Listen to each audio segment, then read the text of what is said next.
זה לא מדויק לומר שאני רק מאוכזבת,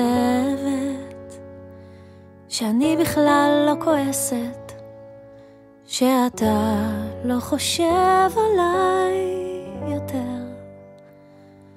זה אולי יהיה הכי נכון לומר שאני עם עצמי מפויסת, שאני כבר לא דורשת, כי ככה אני יפה יותר.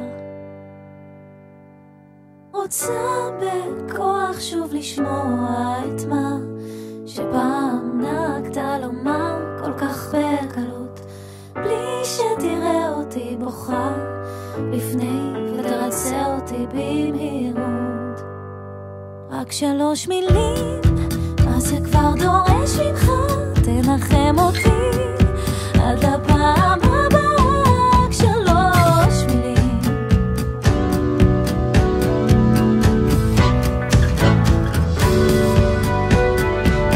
עד הפעם הבאה שאתקשר בטעות, בדיוק תהיה עסוק, בדיוק תהיה חסר סבלנות. למה זה שמח אם תאמר לי מילים יפות שינחמו אותי לפעם הבאה, שיבואו הדמעות. אפילו לא חייבים לדבר ואפשר גם בלי לגעת, רק סימן קטן ממך שישקיט את הרעב.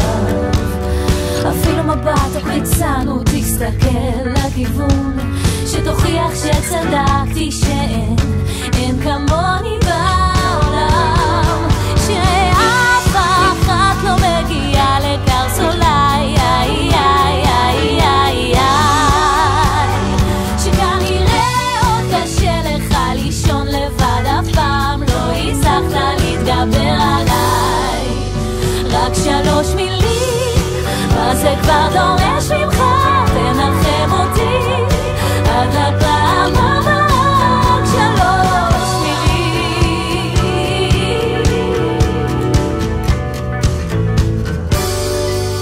ואם כבר התגברת, אז תנסה לספר לי אחרת.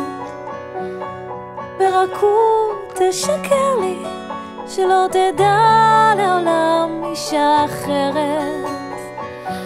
ואם אפשר אל תספר לאף אחד שאני עדיין מתקשרת, כי אף אחד לא יודע